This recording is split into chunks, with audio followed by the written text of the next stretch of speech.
Kia ora, g'day, welcome back once again. Here with, this will be part 7 of my reaction to the Royal Marines Behind the Lines, episode 4, Now You Don't. So this is the Mountain Leaders or Mountain and Arctic Warfare Cadre or Cadre course. So let's jump back in.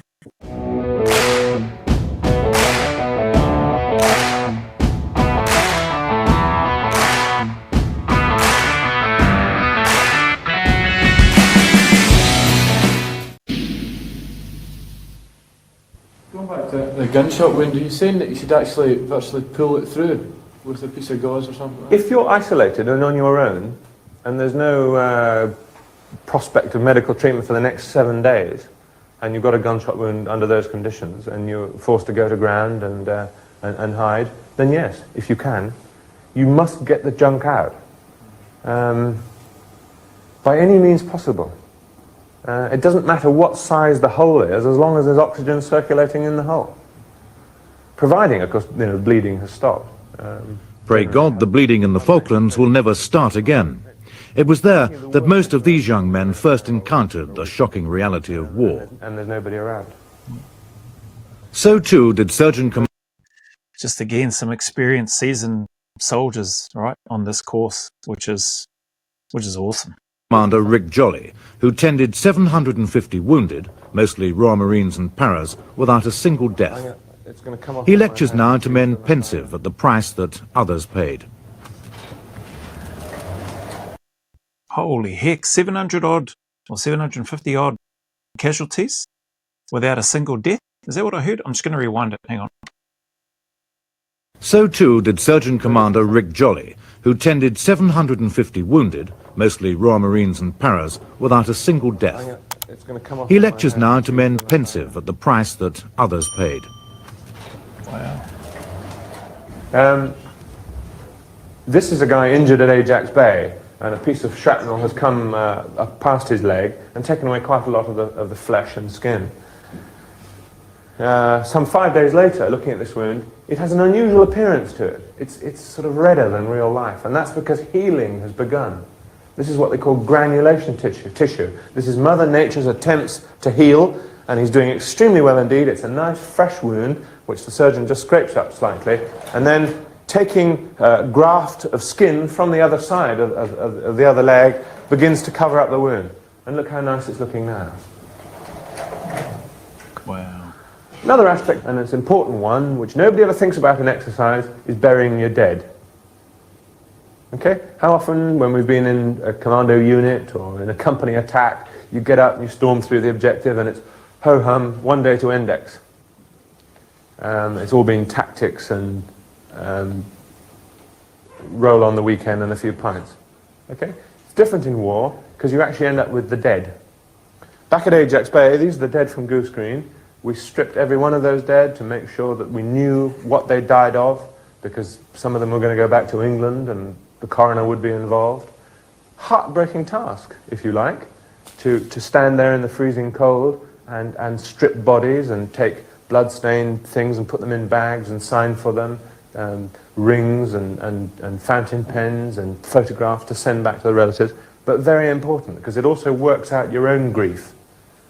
Anyone who says that brave men don't cry, or it's not a feature of a man to cry at war, absolute nonsense. If you feel like crying, you do it, okay? Because otherwise you're going to bottle it up and it's going to be twisted. And here are the guys in this mass grave, which was very important to all us around, because we felt that this was a dignified and honourable burial, okay? And that we'd done the right thing for these brave men. Wow. Much learned in the Falklands is used. Far out, powerful words, man, listening to him, just watching and listening to that room and to him speak, it's just dead silent. Just a pin drop silence. And listening to this surgeon, I think he is, speaking about the work that they did. Amazing. Amazing. In the education of the Mountain and Arctic Warfare Cadre, men training to fight behind the lines. A year ago, the role was reversed to our secondary role, which became our prime role, and that was working as a brigade recce organisation. This, of course, meant that we would be working behind the enemy lines, up to 200, 300k behind enemy lines. This makes us more prone than any other troops in the Royal Marines to capture, including the SBS. So it's my aim over the next 40 minutes or so to give you an introduction into the art of escape and evasion. Many of the postgraduate Houdini tactics taught here are top secret. Their significance is not. The escape and evasion side, obviously you've got to be able to look after yourself. There's different, you've got to be able to keep clean, you've got to know the rules to keep clean. And it does, although people you probably saw on the survival thing will get hold of civilian clothes and things like that, well that's exactly what you would have to do. Let's take for instance in the Falklands, because most of the people there, the local population, spoke English, and it would be very easy to pass yourself off as a farmer or anything like that, and actually wander up or very close by to the enemy positions, obviously without, and you just have to act completely dumb and try and get away with it. Obviously you try and keep away and not do that, because the thing is then if you get caught in civilian clothes, and it's a different kettle of fish altogether. And all these set drills that they're given now, that gives them confidence for when they do go out on their own, that later on, if they ever do get in the situation for real, that they don't feel so alone. Because it does go through your mind quite a lot, what's going to happen to me if I do get caught. Since not getting caught wins more marks than escaping, a huge premium in training is placed on acute observation. These men are engaged in an A-level version of Kim's game, identifying in this landscape 12 items that the average rambler would probably never notice. You can join in yourself, but it isn't easy, even with a zoom lens to point you in the right direction.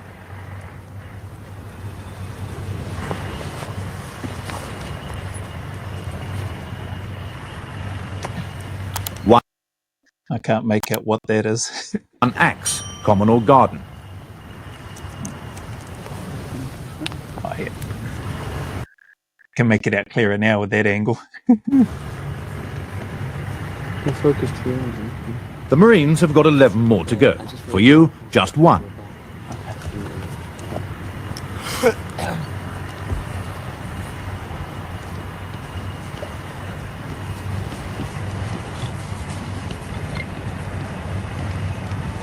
One of those contraptions for pinning recalcitrant children to the roofs of cars.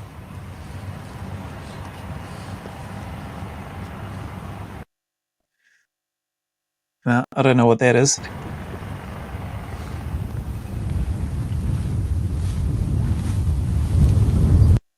See, I was going to say, is there somebody out there? It just started to move there by the looks of it. If there's somebody out there in camouflage, there's usually somebody in a ghillie suit or something with a weapon pointing towards you as an observer on the courses that I've done anyway when you're doing these observation tasks and that sort of thing. And then you've got what we would call here, this being a static observation post, and then you've got mobile ones where you're patrolling and trying to identify and pick up all these different things, items, as you're moving and patrolling. You're not running or not going fast, but still the movement and the scanning of your arcs whilst you're moving, being careful of where you put your foot placement, stepping over and around things whilst trying to look out for enemy at the same time, picking up objects and items in those mobile observation lanes. It's yeah, it's good fun.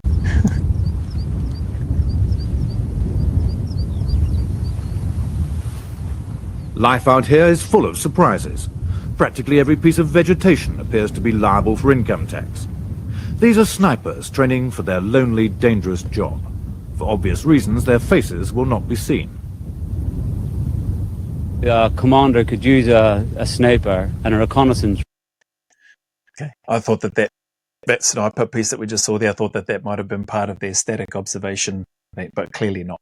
Role, because they're highly trained in reconnaissance and various aspects of it on the internal security side, not only on conventional warfare like the type of country we're in now. It could be used in an urban sort of guerrilla situation. The professionalism of these men can be blood-chilling. If you want him to put down Harrison fire, he can deliberately aim to wound a man, so that it takes anything up to 5 to 10 men, depending on the terrain, to get him out. So effectively, by shooting one man, and if you know that the people you're shooting at are concerned about leaving wounded men around, then they'll take up to 10 men to get them out of a particular terrain. If you want them to kill somebody, for instance, if you want them to hit any high-ranking officers or commanders on the ground, the task has got to be so that the man warrants being shot in the head. It looks like a part of this course must be into a stalking phase and rounds on target. I wonder if they've got any spotters out there. Part of the course, I'm just thinking of part of the course that I was lucky enough to do, you had spotters, the directing staff, in vicinity of where the targets were that you needed to clearly shoot. So there's obviously trust and all that sort of stuff as part of that. They're looking out in the area, but then you had walkers in that as well, whereby if the instructors thought that they saw somebody, they'd radio comms to one of the walkers and then try to walk them onto where you were if you were compromised. It's an awesome course, but obviously there's different phases and different aspects of it at different times. So this looks like potentially maybe a live fire stalk where they then have to get rounds on target and then maybe do the confirmations and stuff after. So to go in close for a headshot when you can actually shoot somebody at maybe 500 meters is a waste of a sniper if he happens to get caught out. So the task to go in and shoot somebody at close range of the head for a headshot would have to be somebody quite high ranking. This is a headshot from 200 metres.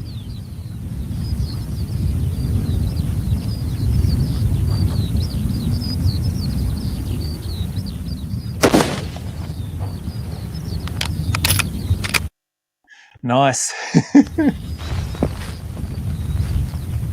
And this is the same exercise from 600 metres.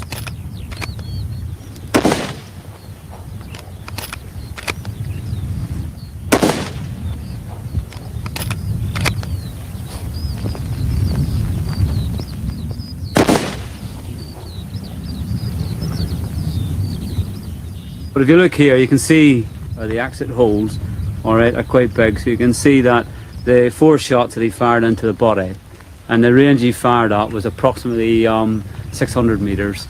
So the first shot was on, and he was slightly left, and then his next shot he zeroed into the centre of the body, and you can see here at centre of the dummy's head, and that was his 4 shots were on, and we were quite happy with that. I find in talking among some of you a very hardened attitude towards death, to the point of callousness.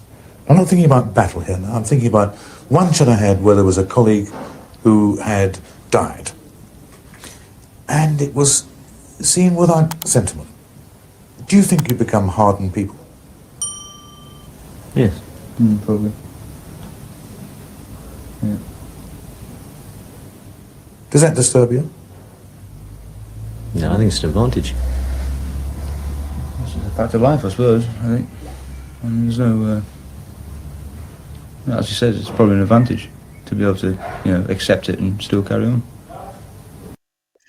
I think it's probably still the same today. Like soldiers, whether they're SF or whether they're conventional, you surely go into the military, in my opinion anyway, with an understanding that there's a possibility that you could lose your life. You don't want it to happen, and heaven forbid it happens to any of your friends or anybody close to you, etc. Like you're not planning for it, but it is something, or actually to a degree you are planning for it with different man down drills, injuries, casevacs and all that sort of stuff. So you are planning for it to a degree and training to be able to deal with and function in that environment should a tragedy like that happen. But they're volunteers, they sign up for it, they know what they're signing up for, they know the nature of the work is intrinsically dangerous and that it comes with high risks as a part of it. So yeah, I don't think they're flippant towards it or that they become blasé or that they don't care. I think far from it. I think it's because they care so much, hence why they volunteer to go do this type of work. That's just my take anyway. Could you accept that or have the same attitude about, say, a member of your family dying? Not necessarily very close, but a member of your family. Would you be more prepared for that than the rest of us? Definitely. I mean, it's probably happened since I've been in the Corps. It's something that carries on from the people you work with. Probably the people you work with are as close as family anyway. When family die, it's not such a big deal as it used to be. And I think my take, not that it's not such a big deal, I think it's just, again, the understanding that's just a part of life. It's a fact of life. You're going to live and you're going to die, and sometimes, we don't always get to choose how we pass away, and we have no control over how our loved ones pass away, if and when that day comes, or when that day comes. We can just only hope that that doesn't happen for a very, very, very, very, very long time. But yeah, it's part of it. I think people understand that no matter where they are. But the acceptance of grief, it doesn't mean that soldiers don't grieve as badly or as hard as those that aren't soldiers. I don't think that's true at all. Everybody's got their own way of grieving. Before you joined up. And you think you've been hardened to that by your training? Not only training, but probably experiences as well. I mean, it's just becomes part of the job, and hopefully, you can just carry on. And I mean, every time, if you came across a dead body every time, and you broke down or went to pieces, it wouldn't be too good really for, it's not a great morale booster to suddenly break down in front of everybody. And so, hopefully, you can just get through it and carry on. If you have an enemy in your sights, I mean, is there any hesitation about pulling the trigger? Well, there can't be, can there, really? I mean, there mustn't be. Because basically, it comes down to it's probably you or him. And hopefully it's him each time, so you can't hesitate, really. What do you think this has done to you as men? I mean, we're talking about going later into civilian life. Can you ever get rid of that attitude, or will you take it with you to your own graves? I don't think it's something that you want to be particularly ashamed of. If you consider death as being something that... death, admittedly, is a very sad affair, and I don't decry that at all. But if you take death very badly and you become very emotional about it, that's no way to carry on life. People die all the time. You've got to carry on with life as it comes. And I think it can only be an advantage to realise that. Nice. Cool words. Yeah. And just my 2 cents on there, like, we can't stop living because other people, no matter how much we love them, no matter how close they are to us, die. It's easier said than done. Don't get me wrong. It's definitely easier said than done. But that's where I think everybody has that time and that period, however long that lasts for, to mourn, to grieve, to miss, to reminisce, whatever you want to call it, the loved ones that are gone. And it's different for everyone. But I don't know about it being an advantage, but I think there's a point where you want and you need to, well, we probably all understand that it's not a healthy place or space to stay in, dwelling on and grieving the loss of those who are no longer with us. We can't do anything about it, but we can try to live in a way that honours them, that, to a degree remembers them or honours them in a way that they would like, and try to continue living our lives, because I think that's what those people who have passed would want us to do. What we're really saying is that you are trained killers in the defence of your country. That's a very dramatic way of putting it. But is it correct?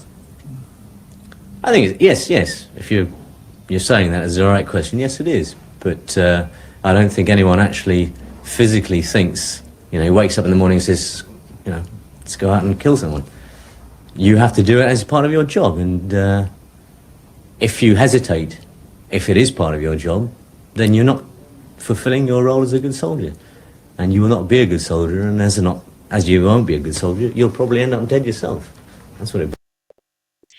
Yeah, good answer. And you may end up being the reason why your teammates lose their lives, which, then you open up a whole nother kettle of fish, which you don't want to be carrying that around if that did happen, and if people starting to blame themselves and feeling guilty, etc. Well, don't it? To minimise that risk, camouflage and concealment are as vital as marksmanship. In this exercise, they're given 2 minutes to scatter, blend into the landscape, yet still establish a vantage point from which to fire 2 blanks at their examiners from a range of 200 metres.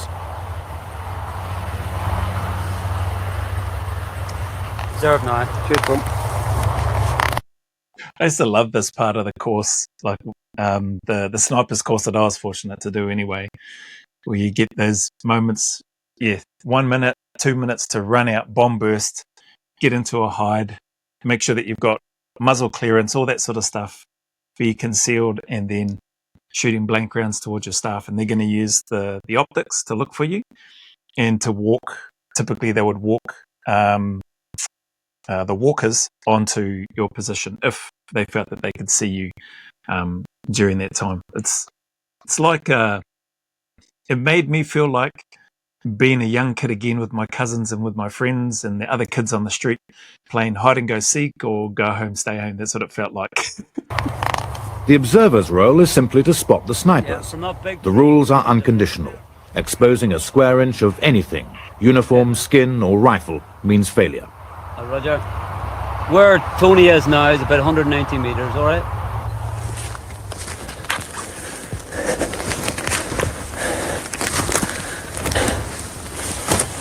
There are 13 men out there somewhere. Just follow that path down that you've just taken up there, Paul. Down to fire shot. Yeah, seems like it's all pretty similar and the same. Got their walkers out there all radioed up and giving the comms, and the spotters are gonna look to try to walk them onto where they believe the snipers are. Although the gun smoke exposes the sniper's whereabouts, the observers have positively to see him. If they still can't, they call up a marker, a sort of human gun dog, to close in and place a hand directly on the sniper's head. Hand on head. You may think this must be the ultimate giveaway, but no. To pass, the sniper must remain invisible to the observers. Roger, I can't see nothing. Do you reckon he can see me? Yeah, he's got you dead to rights, I think, John. He is learning a lesson of life and death. No, it's a good position there. What's his name? Corbedex pass. Any more snipers about? Go back to your right again and step back 2 paces. I'd say I'm about 180 metres to 200 metres away here, which is just right. I can just about see the observers, although it's a bit misty.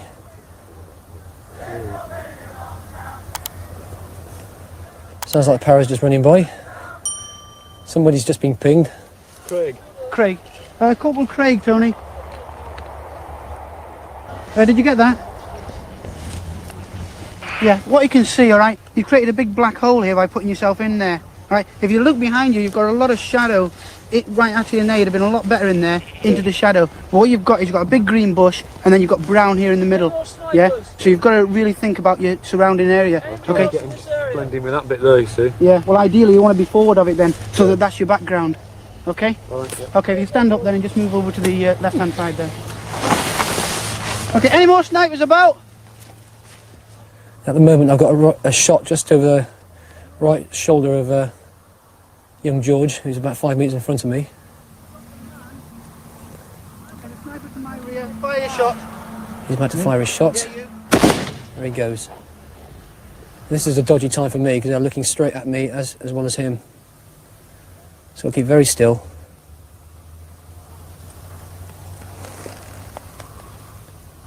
Down to fire. Okay, not too bad. Not too much smoke. Don't worry about that, it won't give you away to your smoke, alright? No, I can't see nothing, Tony. I'm going down, down, down, down, down, down, down. And on sniper's head now.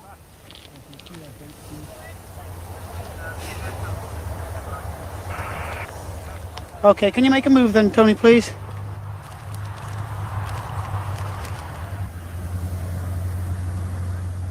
He's moving his hand up and down. Yeah, okay, that's good enough. Okay, Tone. What's your name, please? Lieutenant Smith. That's Lieutenant Smith past, Tony. forward. Stand that. Hey! Stand easy, listen in. What gave most people away yesterday was straight edges on your hat, closing the shutter, darker than the area you're working in, because it's all light bracking. The main criticism of this fine body of Royal Marines and the subsequent debriefing was that some of them looked too smart. What was it that gave them away? Okay, so I'm off to 78. Straight edges. Alright, that's what give you away. Most people yesterday get caught out. Same again, straight edges. Alright. Don't get your weapons now. And in the wagon, by 5 to 9, everybody's seated, ready to go. Anybody got any problems before we set off from camp? For their next... I wonder how many students they started with. I can't remember from the first one. And then in part 3, they were split into groups of 3 doing the part of the survival phase.